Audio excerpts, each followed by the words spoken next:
안녕하세요 국민 여러분. 반갑습니다. 덕암의 이실직고, 오늘은 여러분도 저도 좋아하는 돈 이야기를 한번 해볼까 합니다. 혹시 여러분 지금 지갑에 현금이 얼마나 있습니까? 아니면 카드로 긁는 거 말고 실제 체크카드로 찾아 쓸 수 있는 현금이 얼마나 되십니까? 저는 한 5만 원 정도 전부 다 합니다. 자, 옛날이나 지금이나 동양이나 서양이나 돈은요, 인간에게 매우 중요한 수단이기도 하고 목적이기도 하고 때로는 전부이기도 했습니다. 돈 때문에 죽고 살고, 돈 때문에 울고 웃고 기쁘고 슬프고, 사람이 돈을 만들었는데 돈이 사람을 지배하는 그런 세상이 되고 말았습니다. 그것도 점점점 농도가 심해지고 있습니다. 과거에는 물물교환을 했다가 돌멩이라는 돈이 있었고, 그 다음에 나무도 있었고, 어음이라는 종류도 있었습니다. 구리로 만든 동전도 있었고, 금으로 만든 금화도 있었습니다. 지금 어떻습니까? 모든 것이 카드 하나 그 넘어서죠. 페이라고 해서 휴대폰만 갖다 대면 모든 게 결제가 끝나버립니다. 실제 돈을 구경할 수도 없고, 가상화폐라든가 여러 가지 비트코인 등등으로 돈은 존재는 하지만 눈에는 보이지 않는 세상으로 빠르게 변하고 있습니다. 많은 사람들이 1억 천금을 꿈꾸고 있습니다. 사는 게 힘들면 힘들수록 한 방에 어떻게 해보지 않을까. 뭔가 한 방에 쉽게 벌 방법이 없을까. 요즘 2030 세대 가상화폐 도전 시장을 보면 실로 심각합니다. 가까운 예로 저도 도박을 합니다. 814만 5천 분의 1의 확률을 안고 저도 적어도 한 달에 2번은 로또를 삽니다. 당첨될까요? 당연히 아니죠. 그런데 814만 5천 분의 1의 확률을 가지고 많은 사람들이 로또를 사고 있습니다. 월요일부터 금요일까지 안 삽니다. 토요일날 오후 7시만 넘으면 로또 판매점에 줄을 쭉 섭니다. 뭘까요? 그만큼 다급하고 뭔가 돌파구를 찾으려는 사람들의 심리가 그대로 사회적 환경에서 나타나는 한 예라고 하겠습니다. 여기가 경기도 안산시 단원구 안산 법원 앞에 있습니다. 제가 작년 겨울에 법원 앞에 가서 취재를 하려는 과정에 어떤 벤치에 그 추운 날 어떤 할아버지가 앉아 계셨어요. 할아버지가 눈물을 글썽글썽 하시는 거예요. 그래서 물어봤습니다. 아니 어르신, 어떻게 여기 추운 날 앉아 계세요? 그랬더니 아들이 하나밖에 없는 아들이 올해 42살인데 장가도 못 가고 있더니 결국 음주운전으로 사람을 치어서 지금 구속이 돼 있다는 거예요. 참 평소에 착한 아들이었는데 순간적으로 실수를 했다는 거죠. 합의금도 한 2천만 원 있어야 되고 변호사비도 한 2천만 원 있어야 되는데 가진 거라고는 월세방 보증금 500만 원밖에 없었습니다. 할아버지가 500만 원을 뺐습니다. 어떻게 사실지는 모르겠지만 빼서 그걸로 변호사 사무실에 가서 제발 좀 어떻게 해달라고 매달립니다. 사실 변호사가 자선사업권은 아니죠.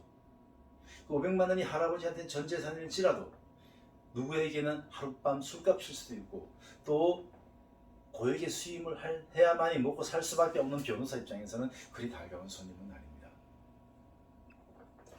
한 번은 병원 앞에 갔었습니다. 응급실 앞에서 발을 동동 구르는 어떤 환자 가족을 보고 아니 어떻게 된 일이냐고 또 물었습니다. 결론은 돈이죠. 이번 보증금도 내야 되고 여러 가지 돈이 당장 들어갈 수 없으니까 병원에서도 어쩌지도 못하고 발을 동동 구르는 모습을 보고 돈이 사람을 죽일 수도 있고 살릴 수도 있구나. 많은 생각을 하게 됐습니다. 엊그제까지 잘 살던 집안에 하나밖에 없는 여대생이 아버지가 사업에 사기를 당하고 사업을 망하고 코로나19로 모든 거래처가 다 끊기고 길거리 나자빠져 이제는 오갈 데가 없는 상황이 되어버렸습니다. 올해 21살인 아가씨 K 모양은 이리저리 아무리 구해도 구할 데가 없다 보니까 친구의 소개로 노래방을 출근을 했습니다.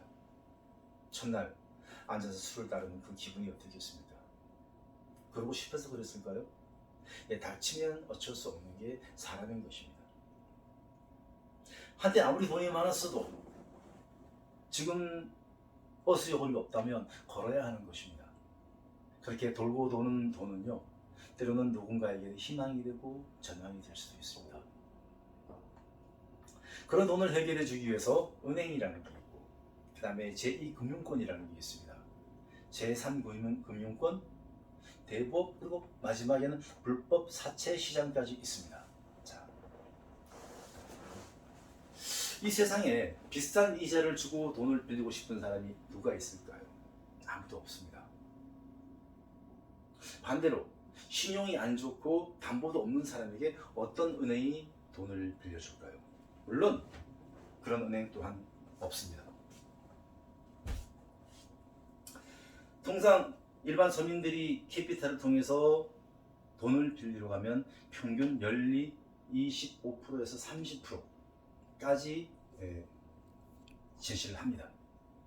그리고 거기에는 많은 서류와 전화와 절차와 복잡하게 이를 데 없이 그래봐야 돈 200, 300, 많아야 500만 원 빌려주면서 별의별 질문을 다 합니다. 별의별 보증을 다 세우라고 합니다. 그렇게 돈이 많았으면 제1금융권에 갔겠죠. 얼마 전에 이재명 경기도지사가 무연고 장례식장을 찾아갔습니다. 수백 개의 무연고 장례식장에서 우리가 당신들을 안아주지 못해서 미안하다, 안타깝다 하고 경건한 마음으로 명복을 비는 모습을 봤습니다. 많은 사람들이 그 장면에 감동을 받았습니다. 야, 대권주자 이재명 경기도지사가 무연고 오갈 데 없이 사망한 저 사람들을 위해서도 명복을 비는구나. 굉장히 감동적인 장면이죠. 사진은 그렇습니다. 자, 무연고가 갑자기 생겼을까요? 지난달에는 없었을까요? 작년에는 없었을까요? 10년 전에는 없었을까요? 지금까지 쭉 와서 매년 수천 명의 무연고 아무도 찾지 않아서 그냥 시신이 돼서 유가족도 없이 그냥 태워지는 그 무연고, 왜 갑자기 어느 날 새로운 것을 발견한 것처럼 이재명 경기도지사가 명복을 빌고 많은 사람들이 감동의 박수를 보낼까요? 물론 안 하는 것보다 낫습니다. 하지만 전 그 장면을 보고 실소를 금할 수 없었습니다. 그건 아니죠. 그건 아닙니다. 또 얼마 전에는 경기도 지역의 계곡을 싸그리 정비해서 말끔한 자연을 다시 도민들에게 돌려줄 수 있었다. 많은 사람들이 박수를 받았습니다. 그런데 이번에는 바다를 정비한다고 합니다. 자, 바다 오염이 하루 이틀 만에 됐을까요? 1년, 2년, 10년, 5년, 10년, 15년 동안 방치했던, 알고도 묵인하고 관례적으로 그냥 넘어왔던 세월이 있습니다. 갑자기 이 지사가 바다를 정비한다고, 그리고 서해안을 모조리 깔끔하게 정리한다고 합니다. 네, 많은 사람들이 또 박수를 칩니다. 야, 역시 이재명이야. 저는 이 부분에 대해서 왜 이 시점에 갑자기 왜 저런 정책을 펼칠까 궁금한 점은 또 하나 생겼습니다. 바로 6월 3일 어제, 이번에는 불법 사금융을 모조리 정리한다고 합니다.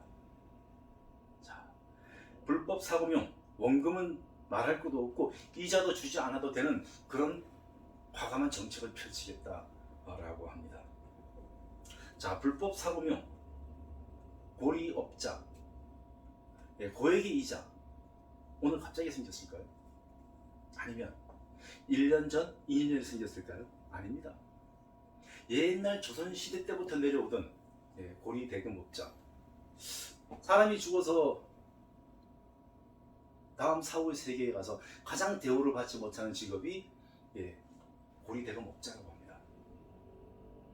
세월이 많이 지나서 조선시대도 아니고 1970년대도 아니고 2021년도까지 내려온 이 사금융 시장이 갑자기 형성된 거 아닙니다.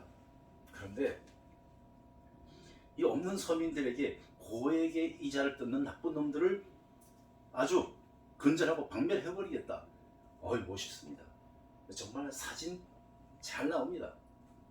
하지만 이 사람들은요, 비싼 줄 알지만 그 구정물이라도 먹어야 당장 목이 타는 듯한 갈증을 해소할 수 있기 때문에 선택하는 겁니다.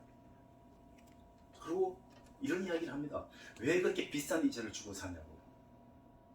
예, 때 되면 따박따박 월급 받는 공무원들이 뭘 알겠습니까? 도청 안에 앉아서 그 연리 30%, 50%, 심지어 100%까지 주고 줄 수밖에 없는 그 사람들의 절박한 사정을 안 빌려봤으니 모르는 겁니다. 그러니 지저분한 구정물을 왜 그렇게 비싸게 주고 사 먹냐? 우리 봐라, 저금리에 맑은 정수기를 먹지 않느냐? 자, 저렇게 비싸게 구정물을 파는 저놈들을 아주 박멸을 해버리겠다. 좋죠? 박수 치겠습니다. 그래서 만약에 그 고리대금 업자들이, 불법 사금융들이 야, 지금 어설프게 있다가는 샘플로 아주 박살이 나는 수가 있어. 야, 소나기도 피해가자. 접어. 일단 접어. 야, 경기도에서 아주 강력하게 나온단다. 그리고 그나마 조심조심 빌려주던 돈 싹 접어버립니다. 자, 목이 말라진 타는 듯한 목이 말라진 구정물이 필요했던 사람들과 이 구정물을 비싸게 팔아먹던 업자들, 수요와 공급이 적절히 있어 왔습니다. 갑자기 공급을 줄여버리면 이 수요가 어디로 가겠습니까? 좋습니다. 이 수요를 책임질 수 있습니까? 이들에게 저금리로 필요한 만큼 돈을 빌려줄 수 있습니까? 만약에 저금리로 필요한 만큼 돈을 빌려줬다면 신용이 좋았던 사람들이 가만히 있겠습니까? 우리도 신용 좋은 우리도, 담보가 있는 우리도 2%, 3%. 당장 신용 불량이고 떼거리 하나도 없고 주머니 돈 한 푼 없는, 갚을 변직 능력이 전혀 없는 저 사람도 2%, 3%. 자본주의 시장 경제 논리를 깨져버립니다. 다시 말씀드려서 손대서는 안 될 부분에 손을 댄 겁니다. 저는 이렇게 생각합니다. 얼핏 보기에 좋은 정책, 정말로 진실로 끝까지 거기를 책임질 자신이 없다면 그렇게 하는 건 옳지 않다고 봅니다. 차라리 이 예산, 저 예산, 많은 예산을 다 끌어들여서 경기도 전체를 놓고 보더라도 단전 가구가 어마어마합니다. 뿐만 아니라 물이 안 나오는 단수 가구도 있고요. 또 당장 쌀이 없어서, 김치가 없어서, 화장지가 없어서, 생리대가 없어서 인간이 누려야 할 가장 기본적인 것, 그거 너무 좋은 제품 주면 다른 사람들까지 공짜로 쓰려고 하니까 어느 정도 보급형으로 해서 동사무소에서 무료로 지급하십시오. 그 돈이면 충분히 지급할 수 있습니다. 어두운 방에서 촛불 켜고 있는 단전 단수 가구 한두 곳이 아닙니다. 수십만 가구입니다. 그들이 기다리고 있는 것은요, 그나마 연리 50%, 100% 됐더라도 당장 내 아이의 약을 살 수 있고 내 딸아이의 생리대를 사야 할 수밖에 없는 그런 절박한 생활비입니다. 정부 재난지원금요? 글쎄요, 화단에다 물을 쳐 뿌린다가 모든 꽃에 골고루 갈 수 있을까요? 자, 정책은요, 진심으로 깊이 이해할 수 있고 끝까지 책임질 수 있을 때 깊이 사고한 다음에 그 다음에 또 한 번 검토해보고 발표하는 것입니다. 도깨비 박 타듯이 뚝딱뚝딱 잘라서 펑펑해서 그 뒤책임지지 못하면 절대로 함부로 발표하는 건 아닙니다. 자, 저는 이렇게 생각합니다. 정말로 국민을 사랑한다면 고기 한 마리 줄 게 아니라 고기 잡는 방법을 알려주는 것과 같이 이제는 정말로 내 가족처럼 아우를 수 있는 그런 깊이 있는 사랑이, 그런 배려가 있는 그런 정책이 필요하다고 봅니다. 오늘 여기까지 하겠습니다. 고맙습니다.